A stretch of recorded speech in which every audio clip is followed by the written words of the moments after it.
एक छोटे से गांव में शेरू नाम का एक गरीब लड़का रहता था। उसके पास धन की कमी थी, लेकिन उसके दिल में उम्मीद और मेहनत करने का जज्बा था। एक दिन उसने सोचा कि क्यों न सब्जी बेचने का काम शुरू किया जाए। अपनी मेहनत से उसने अपनी रोजी रोटी कमाने की ठानी। शेरू ने गांव के बाजार में सब्जियां बेचना चालू किया। पहले तो उसकी बिक्री धीमी थी, लेकिन उसने कभी हार नहीं मानी। उसने अपने ग्राहकों के साथ अच्छे रिश्ते बनाए और धीरे धीरे उसकी मेहनत रंग लाई। कुछ महीनों में उसने अच्छी खासी रकम इकट्ठा कर ली। उसी पैसे से उसने अपनी खुद की सब्जी की दुकान खोली। एक दिन उसकी दुकान पर एक सुंदर लड़की आई, जिसका नाम सीमा था।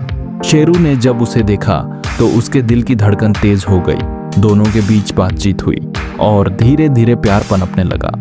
उनकी शादी धूमधाम से हुई और शेरू की जिंदगी में खुशियों का नया अध्याय शुरू हुआ। शादी के बाद शेरू ने और मेहनत की। उसने अपनी दुकान का विस्तार किया और कुछ समय बाद एक शानदार कार भी खरीद ली। उसकी जिंदगी खुशहाल चल रही थी, लेकिन एक दिन उसकी किस्मत ने पलटा खाया। एक भयानक सड़क दुर्घटना में शेरू गंभीर रूप से घायल हो गया। उसकी पत्नी, जो पहले उसकी सबसे बड़ी सहारा थी, ने उस मुश्किल समय में उसका साथ छोड़ दिया और अपने भाई के साथ चली गई।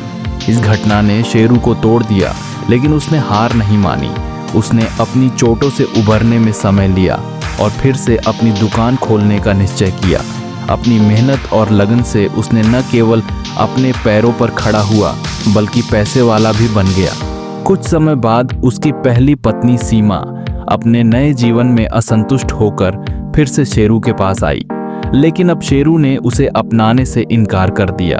उसने अपने जीवन में आगे बढ़ने का फैसला किया था। तभी सीमा ने कहा, मैं आपकी बच्चे की मां बनने वाली हूं।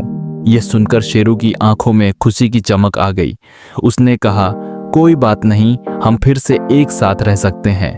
इस तरह शेरू और सीमा ने अपने जीवन को एक नई दिशा दी। उन्होंने अपने पुराने जख्मों को भुलाकर एक नई शुरुआत की।